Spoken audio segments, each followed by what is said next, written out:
लेकिन आज के इस कार्यक्रम की जो अध्यक्षता कर रहे भाई मान्यवर मधुसूदन जी हैं, नौजवान हैं और कॉमर्स से पीजी किए हैं, ये बहुत अच्छी बात है। उनके पिताजी यहाँ मौजूद हैं जो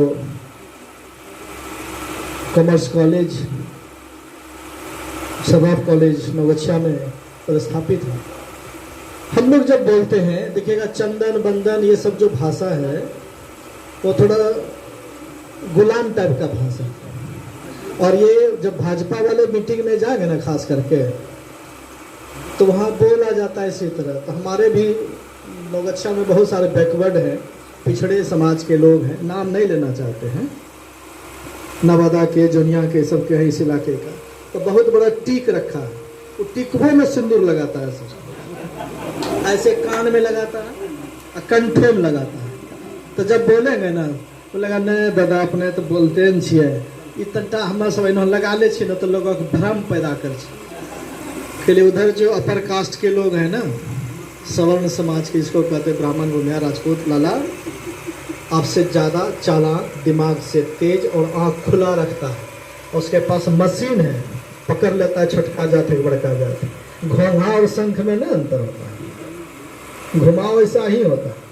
तो बाबा साहब अम्बेडकर कि एक लाइनें भी यहाँ एक नौजवान छात्र ने बोला भी, और उन्होंने कहा कि शिक्षा शेरनी का दूध है, जो जितना पिएगा उतना दहाड़ेगा। 5वां तक पास है उतने दहाड़िएगा, इंटर कर लीजिएगा उतना दहाड़िएगा, एमए कर लीजिएगा दहाड़िएगा, और प्रोफेसर डॉक्टर बन जाइएगा तो और दहाड़िएगा।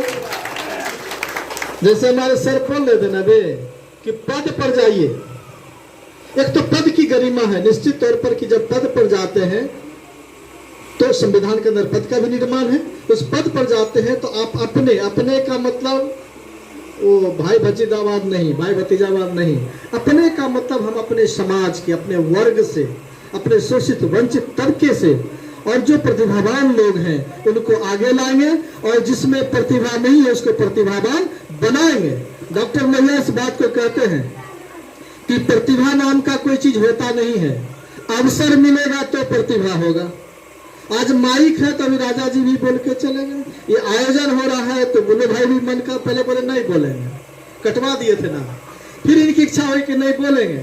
मतलब अवसर है तो यहाँ पर हम बोल सकते हैं। तो अवसर का पहले निर्माण करिए तो क्वालिटी अपने आप आ जाता है। इसलिए हमारे समाज में क्वालिटी का कमी नहीं है। अभी देश में जितना खेलकूद में मेडल आ रहा है, सारे के सारे 99% बहुजन की बेटे और बेटी हैं। आप देख रहे हैं कि दिल्ली के अंदर जो हमारी बेटी, हमारी जो बहन है कुश्ती की खिलाड़ी, वो धरना पर बैठी हुई है, अनशन पर बैठी हुई है, और सरकार में जो भाजपा की सरकार है उसके जो मंत्री हैं बलात्कारी हैं, पहले से उन पर 100 से ज्यादा मुकदमा है, उसको संरक्षण देने का काम कर रहा है। कह रहे क्योंकि राजपूत है इसलिए उसको समर्थन मिल रहा है।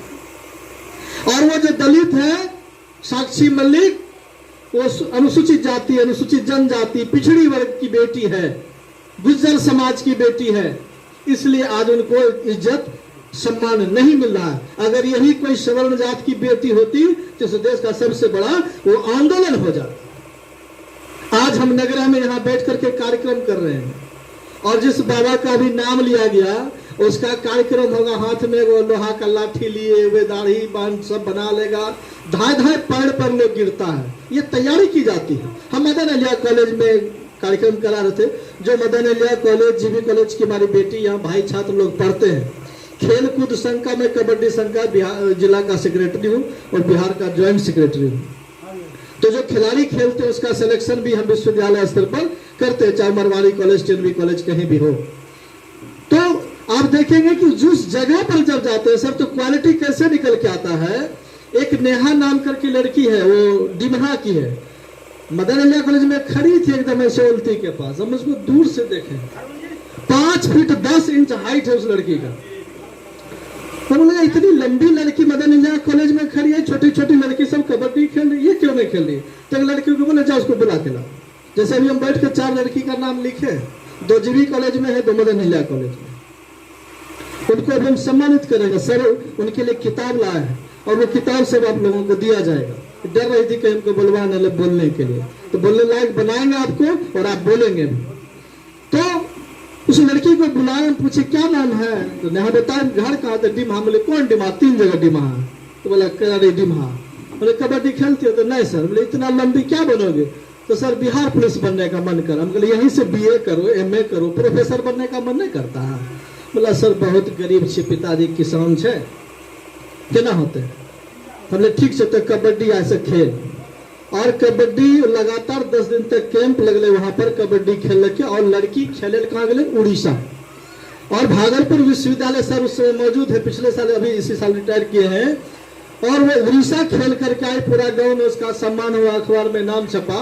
तो अवसर मिलता है तो उनका क्वालिटी भी सामने आ जाता, मेरे कहने का मतलब यही है। और मधुसूदन जी को जब हम पहली बार नवगत छात्रत्री में कार्यक्रम हमारे मुखिया जी ने किया था बाबा साहब अम्बेडकर की जयंती पर, वहां पर उनको हमने देखा और 2 शब्द उनका जो हमने सुना तो लगा कि नहीं, मधुसूदन जो एक युवक है इसके अंदर टैलेंट है, उनकी पूरी टीम है और पूरी टीम जो है ये काम करने वाला लोग है। पता चला तो बोला बाबा साहब अम्बेडकर की भी बहुत धूमधाम से जयंती मनाए। हमने कहा एक तो जयंती हो गया, बर्थडे मनाए, बात खत्म। तो जैसे हम शिवरात्रि में नाच लेते हैं वैसे बात खत्म। लेकिन जब विचारधारा जाएगा कि हम क्यों मनाते हैं, अब बर्थडे मनाते हैं, सबका बेटा बेटी बर्थडे मनाता है, केक काटता भी काट लेते हैं। केक काटने का मतलब क्या है? जन्मदिन मनाने का मतलब क्या है? तो बाबा साहब अम्बेडकर की जो हमने तस्वीर लगाई, ये तस्वीर से मुझे कुछ नहीं मिलना है। तो तस्वीर महज दिमाग के लिए है कि तस्वीर बाबा साहब अम्बेडकर की है, लेकिन इन्होंने जो लिख कर, जो बोल करके, जो संविधान में देश के लिए, समाज के लिए, और किसी ऐसी नहीं कि हम दलितों के लिए काम किए हैं, वो सवर्णों के लिए भी काम किया। उसी सवर्ण ने इस दलित आरक्षण का जो है नाजायज फायदा लेते हुए EWS इकोनॉमिक वीकर सेक्शन का आरक्षण का लाभ ले लिया, जिसको सुदामा कोटा का आरक्षण हम लोग कहते हैं। नाजायज फायदा लिया है। और अभी अभी वैकेंसी निकली हुई है, उस वैकेंसी में सर 513 सीट सुरक्षित कर लिया। 10% में 522 सीट है, उसमें 10% में 513 सीट ले लिया। और OBC को उससे 500 से ज्यादा कम है। तो इस तरह से जो समाज में बंटवारा है, आपके पास जमीन कम है, दलितों की बस्ती जाइए तो गली कोंटा मिलेगा, सवर्णों की बस्ती में जाएगा चौड़ा चौड़ा सड़क मिलेगा, आपका दरवाजा बैठने के लिए 4 लोग के लिए कुर्सी नहीं लग सकता है, उनके दरवाजा जो 400 लोगों को बैठाने का क्षमता रखता है। वो कैसे हो गया? अगर आप भगवान को मानते, सारे भगवान ही पैदा किए हैं, तो फिर इतनी आपस में जो गैर बराबरी क्यों है? किसी के पास 50 बीघा जमीन, आपके पास 5 दूर जमीन नहीं है। आप पर्चा लेकर के रोज ब्लॉक में दौड़ रहे हैं और आपको जमीन नहीं मिल रहा, आपको जगह नहीं मिल रहा, आप टंगे हुए, हमको इंदिरा आवास किसी तरह मिल जाए तो घर बनाएंगे। आखिर ऐसी स्थिति क्यों हमारे समाज में हो रही है? ये कौन सोचेगा? क्या आपके ताबीज लगाने से, गले में जो आप पहनते हैं, कछुआ लगाने वाला अंगूठी पहनते हैं, इस सब का काम चल जाएगा?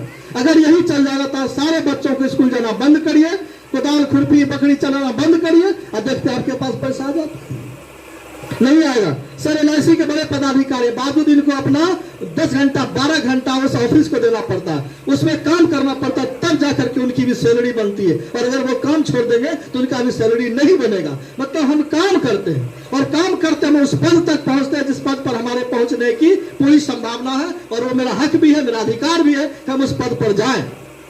इसलिए हमारे यहाँ व्यवस्था है, आप शिक्षित भी बनिए, संगठित होइए, संघर्ष करने का जो मंत्र है, यही बात तथागत बुद्ध की तस्वीर है। वो कहते हैं बुद्धम शरणं गच्छामि, अर्थात बुद्ध के शरण में आओ, अर्थात ज्ञान के शरण में आओ। महादेव को मान लीजिए अपना गुरु, दिखवे नहीं करता है। एक भी आपने महादेव का किताब पढ़ा होगा, शिव सूत्र पढ़ा, शिव का कर्म पढ़ा, शिव का मेल्यू पढ़ा, 17 किताबें उनकी है।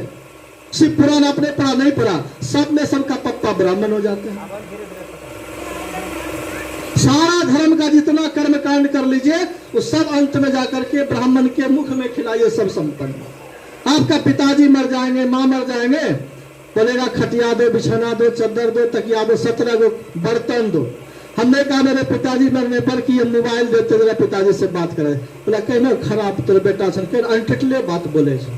मैं कहा मेरे पिताजी से बात करा, लो मोबाइल तुमको देते 25,000 का मोबाइल, तो मेरे बाप से बात कराओ। उस बेहुदे की हैसियत नहीं कि आपको बात करा सके, क्योंकि ये झूठ है।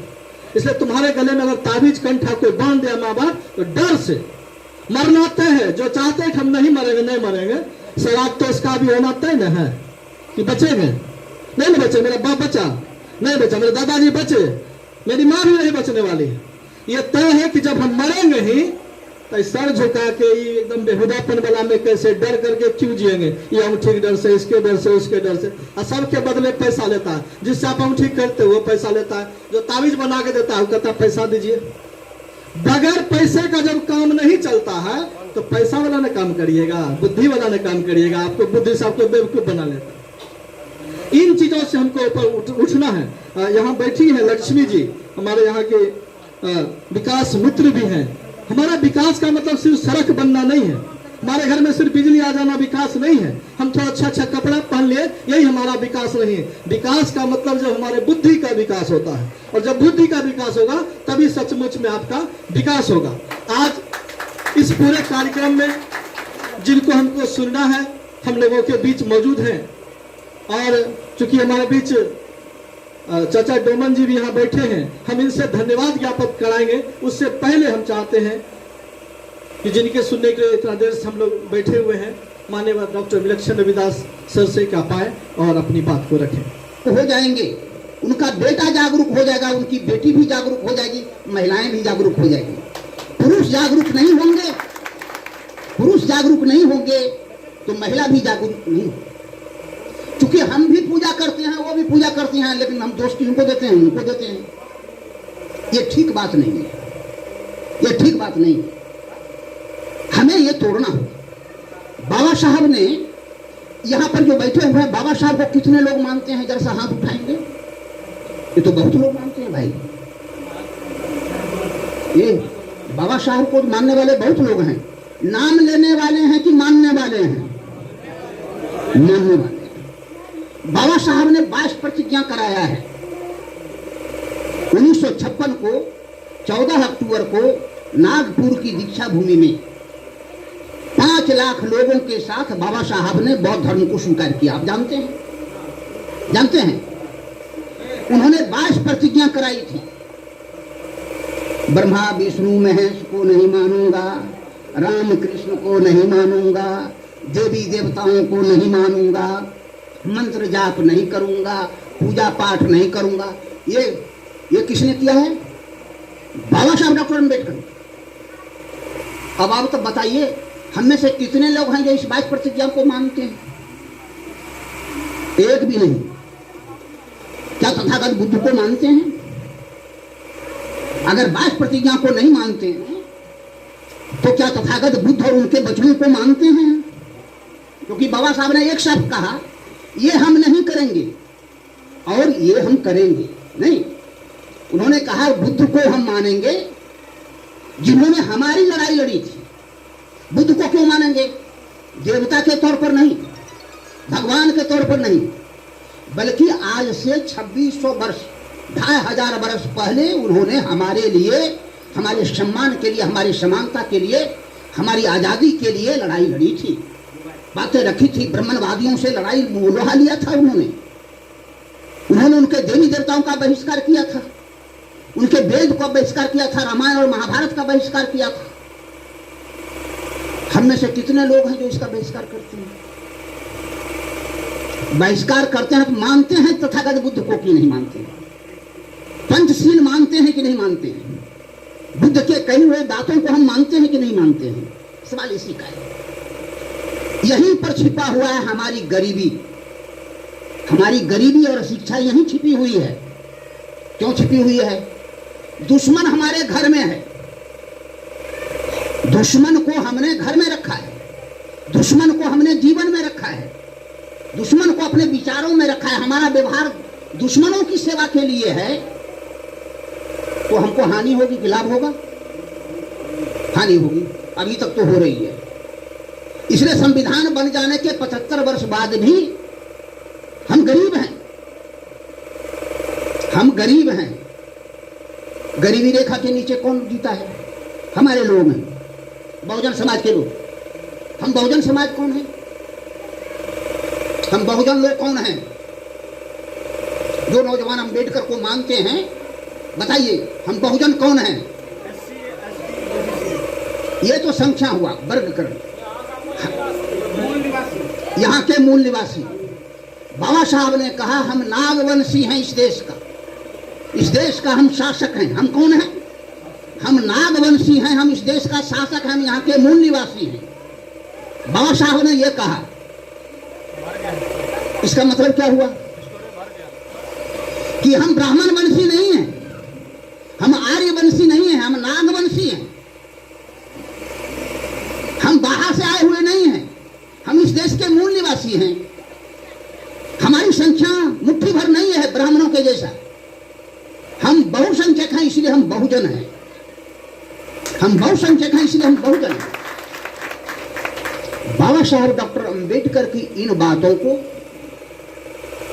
हमने अपने जीवन में, अपने विचारों में उतारा नहीं है। यह हमारी गरीबी का, अशिक्षा का मूल कारण है। ये बहुवचन संवाद करने का मतलब क्या है? संवाद का मतलब है आपसे हम बात करें।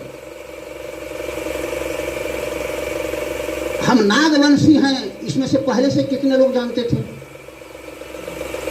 नहीं, क्यों नहीं जानते हैं? क्योंकि बाबा साहब की जो लिखी हुई किताब है उसको पढ़े नहीं है। यहाँ 100, 300, 400, 500, 700 की आबादी है। हमारे यहाँ क्या एक बक्सा में भी रखने लायक किताब है क्या? यहाँ कोई लाइब्रेरी भी छोटी है क्या? नहीं है। कहां से पढ़ेंगे आप? आप में से किसी ने रामायण पढ़ा है? नहीं। महाभारत? नहीं। वेद देखा है? पढ़ा छोड़ दीजिए, वेद देखा है? नहीं। पुराण देखा नहीं, स्मृतियां देखी नहीं। मनुस्मृति कहीं कहीं दिखती है, मनुस्मृति देखा है? देखा है। पढ़े हैं ना? नहीं पढ़े हैं। खाली देखने से कैसे काम चलेगा? पढ़ना पड़ेगा। क्या हमारे लिए लिखा हुआ है उसमें? हमारे लिए कितना अपमान लिखा हुआ है? ब्राह्मणों ने क्या क्या लिख करके रखा है रामायण और महाभारत में? कैसे जानेंगे हम? जब हम बाबा साहब की पुस्तक नहीं पढ़े तो रामायण महाभारत कहां से पढ़ेंगे? वेद कहां से पढ़ेंगे? नहीं।